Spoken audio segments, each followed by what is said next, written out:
triliun pakai sewa jet pribadi, mending bangun rumah rakyat miskin, orang-orang janda.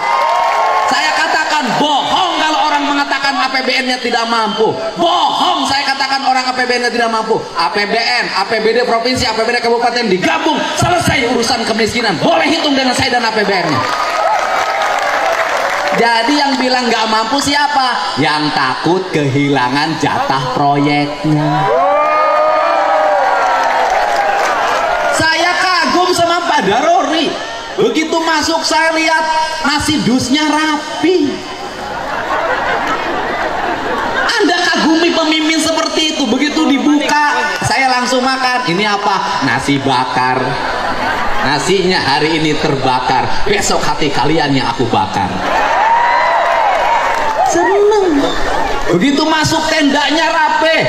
Ini ciri anggota dewan yang memuliakan rakyatnya, yang memuliakan pemimpinnya. Dibanding dikumpulin pakai kaos harganya 25.000, bininya pakai baju harganya 15 juta. Saya nggak setuju rakyat dikasih kaos murah, nggak setuju. Itu penghinaan. Dipakainya 5 tahun terus nggak berhenti. Nanti anggota dewan kasih tuh rakyat kaosnya harganya 100 ribuan. Bener nggak? Nah untuk itu, karena itu tugas terberat, saya katakan, Pak Prabowo bilang ada yang disebut paradok Indonesia. Apa itu paradok Indonesia? Emas kita penghasilannya tinggi, bauksit tinggi, nikel tinggi. Duitnya kemana? Batu bara tinggi. Duitnya kemana? Duitnya ke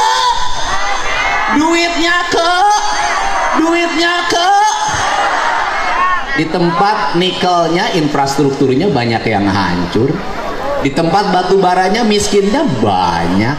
Yang menikmati hanya beberapa orang. Ke depan yang harus mengendalikan siapa? Sempurnakan hilirisasi yang digagas oleh Pak Jokowi. Nanti sempurnakan pajaknya, jangan ditilep sebagian. Setelah jadi uang pajak, duitnya didistribusikan, nanti dibagi. Desa berapa, kabupaten berapa, provinsi berapa, pusat berapa. Jangan dibikin tergantung semuanya sama pusat. Capek.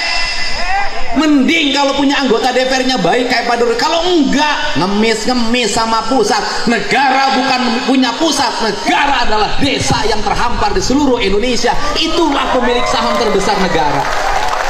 Betul nggak? Betul nggak? Nanti diatur. Saya sudah hitung itu. Saya dengan Pak Prabowo pernah ngitung. Pak Didi, kata Pak Didi nyelesain kemiskinan pertanian gimana? Gampang Pak. Bagaimana? Satu, pupuk jangan dibikin susah-susah.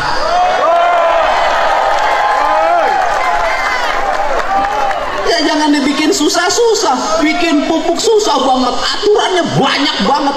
Bikin yang sebanyak-banyaknya, negara rugi, nggak apa-apa, asal petani untung. Betul. Dua, saya katakan setiap buruh tani harus punya sapi. Bantuan sapinya jangan kayak kemarin-kemarin Pak, dari Kementan, kurus-kurus, tua-tua, nggak mau hamil lagi. Itu saya bagiin sampai 2 tahun ke saya, Pak, nggak sanggup. Kenapa? Sapi saya nggak bunting-bunting. Mungkin sama kamu lakinya kurang. Kasih dong sapi yang unggulan, yang bibitnya gede. Kalau bisa yang dibagiin yang sudah bunting, di IB dulu sama kementerian, baru dibagiin. Betul nggak? Satu petani dengan sebagai buruh tani atau luasan di bawah 1/4 hektar, kasih 5 ekor. Setelah itu kasih dana pendampingan, PPL-nya arahin, itu kotoran sapi jadi pupuk organik. Puterin begitu. Kemudian apalagi jamin kesehatannya, kalau sakit nggak usah susah.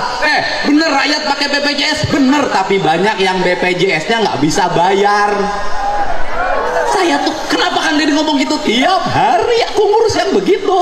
Masuk rumah sakit BPJS nggak ada, bayar dulu. Masuk rumah sakit, di rumah sakitnya nggak bisa nungguin. Kenapa? Berhenti kerja ngebecanya. Bener nggak? Nah, jadi gratisin itu pelayanan kesehatan. Yang berikutnya apa lagi? Bangun rumah sakit, jangan numpuk satu tempat. Ya, kabupaten harus punya rumah sakit rujukan, nggak usah operasi ke pusat kota, cukup di kabupaten. Turunin dokter-dokter terbaik di situ. Kemudian siapkan subsidi untuk apa? Kalau orang sakit, keluarganya harus disubsidi. Kenapa Kang Didi ngomong gitu? Suaminya sakit, bininya nungguin. Yang nyari duit siapa? Saya ngalamin, saya pernah punya kebijakan kalau keluarganya sakit, yang nungguinnya saya kasih uang saku 100.000 per hari. Bisa negara? Bisa. Bisa nggak?